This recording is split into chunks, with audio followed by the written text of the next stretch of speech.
All right, so here we are with Jay in a conference room in the vet school. So Jay, can you tell us a little bit about yourself?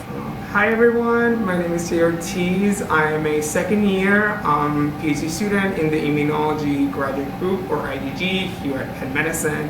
I'm currently doing my thesis research with Dr. Jabrowski Herbert here in the Veterinary School, or Penn Vet, as they call it.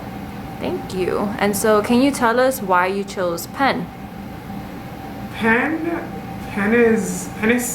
means so much to me. Like, I feel when I interviewed here, I think it was the only place where I felt like a home, where I felt that I would really be supported throughout my career. And I think, being Puerto Rican and being from, this advantaged background, I think there's a lot of stuff that kind of works against us, particularly as we move up and we try to access these opportunities. And I think,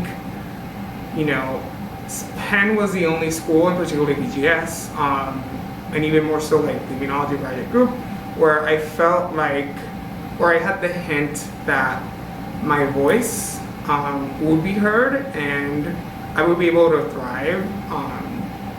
And yeah, I mean, it's like,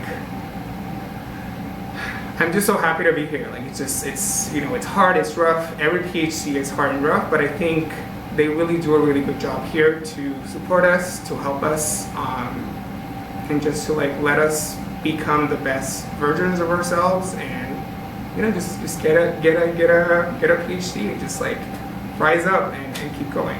So I think that's one of the main reasons why Penn was it when I came for interview weekend. Yeah, that's great. Thank you so much for sharing. All right, so here we are again in the conference room with Jay again. And so Jay, can you tell us a little bit about the extracurricular activities that you're part of? There on the board it says that you're the founder of Penn Inspire. So can you tell us a little bit more? Yes, Penn Inspire is very new. It's something that I think sort of brought about because of the need to increase the number of URM tenure track faculty, and particularly to bridge the gap between the disproportionate number of URM postdocs and those that actually get into faculty positions. And so we want to attack that from a new angle and a new perspective by propping, the wonderful work that PhD students, postdoctoral fellows, and faculty are doing here at Penn to increase the recruitment of not only a more diverse student body, but also, in particularly, especially a more diverse faculty body.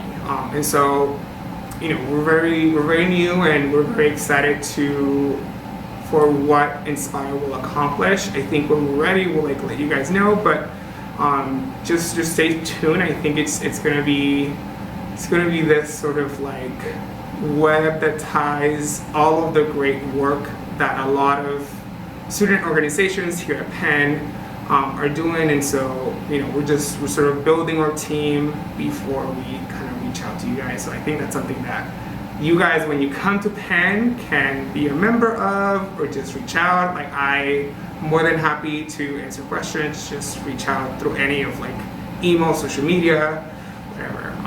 But I think just sort of why I'm so eager to start Penn Inspire is just sort of the space by which, even though we are obviously in a very rigorous training program, we are given the opportunity to work on what motivates us. I started sort of getting involved and dipping my toe into student organizations during my first semester here at Penn. This is not something that everyone needs to do. You do not need to do this, but I think for me at least, it was a way to kind of manage the stresses and sort of get some kind of breathing room to kind of work on something that really motivates me. I started becoming involved in the Immunology Graduate Student Association, or IGA, last year, and so this year I've taken on the role as co-director of that organization, and I really want to sort of reach out to not only the immunology graduate group, but whoever is interested in immunology. I think we're a small but mighty group, as my co-director Michelle Colley says, but I think we have a lot of heart and a lot of big dreams.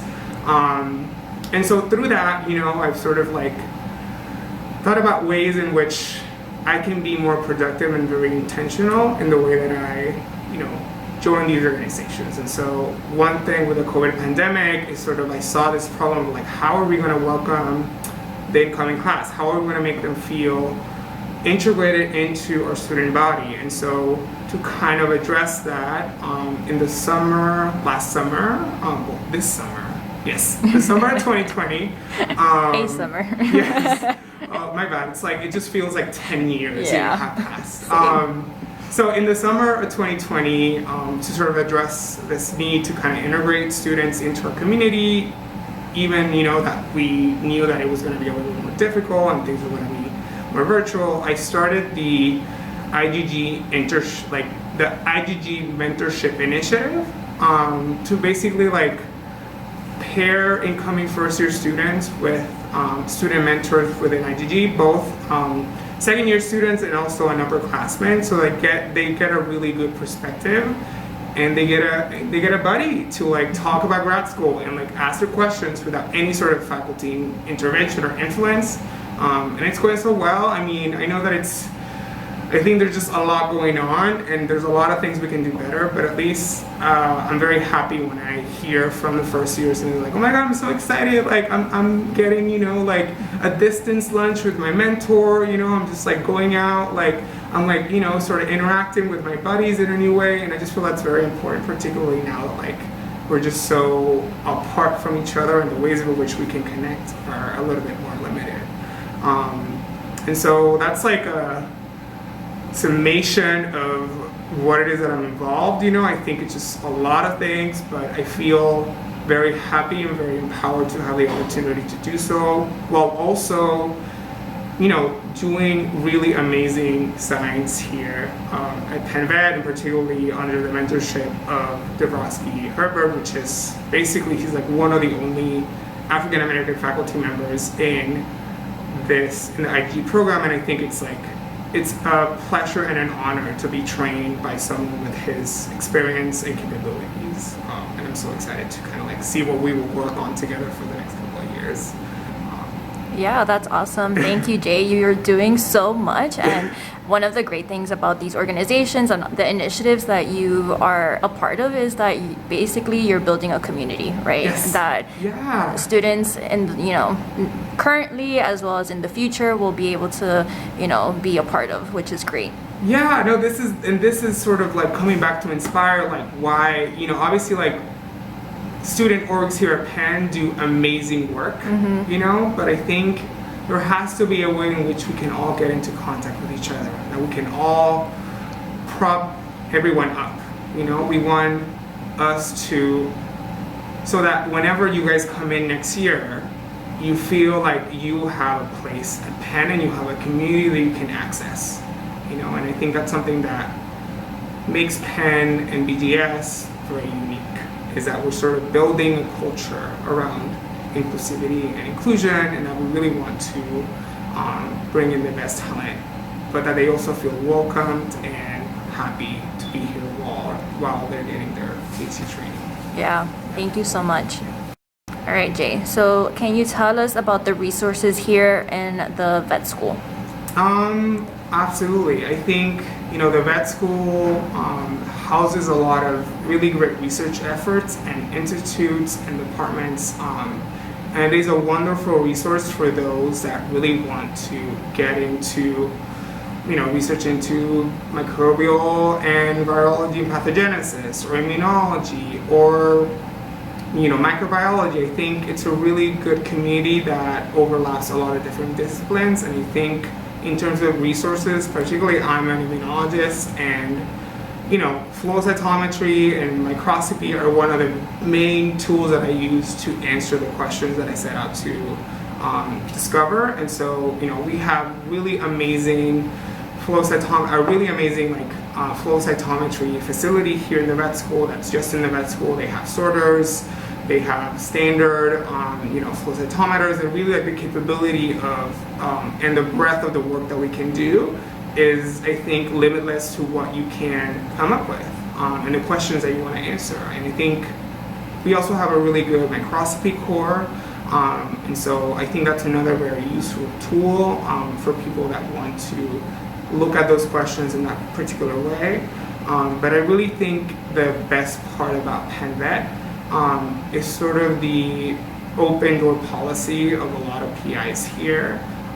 A lot of PIs here are like young and motivated, and there's also PIs that are more established, but I think what sets it apart is that everyone is super welcoming to chat with you, to hear your ideas, to sort of like think through problems with you. So the problems that you will sort of encounter as you ask deeper and deeper questions for your thesis work, you need the best minds on that. And I think there's a lot of really amazing minds here, and the best thing is that they are very available to chat with you and share a little bit of what they know with you, so that you can then have the best possible information to answer all the questions that you need to do and that you want to set out to. So, yeah, that's great. Thank you for sharing.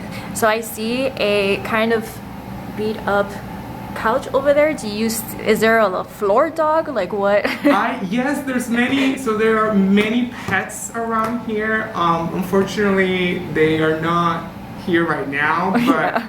I think there should be some. You see a lot of like dogs around here, right? And I think it's like, oh my God, I'm in a vet school. Of course, it's gonna be animals. So yeah. like a lot of PIs have pets, and a lot of students have pets, and so they bring them. We try to like keep them out of the labs because that's not safe. Right.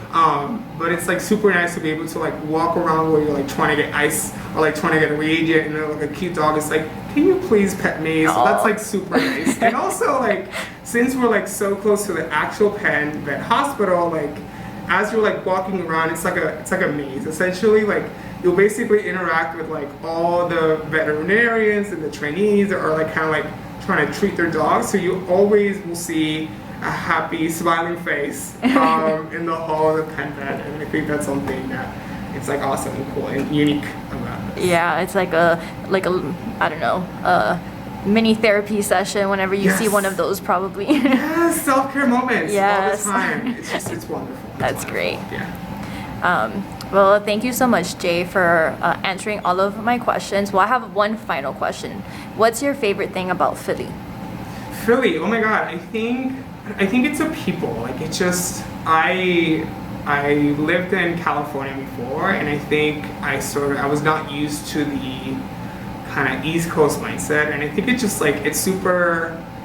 I think Philly in particularly, and West Philly in particularly, since we have a really unique and historic African American population, you see so much wonderful culture all around you that like, even if you're not part of that and you don't want to, you can appreciate, a lot of different cultures and people, and the way that people just sort of like talk to you, like without just like have the boldness to like engage in a conversation with you. It's something that I really didn't experience either, in the West Coast. It kind of reminds me of my home part. Yeah. And I think it's something very unique about Philly that I think not a lot of other cities have. So yeah, it's got character. It's very like strong and like interesting. Yeah. So. Yeah, Philly is definitely a great city to be.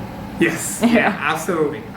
We love it here, and Penn is beautiful. So like, why not? Like. Yeah. Well, thank you so much, Jay. Yeah. Thank you, guys.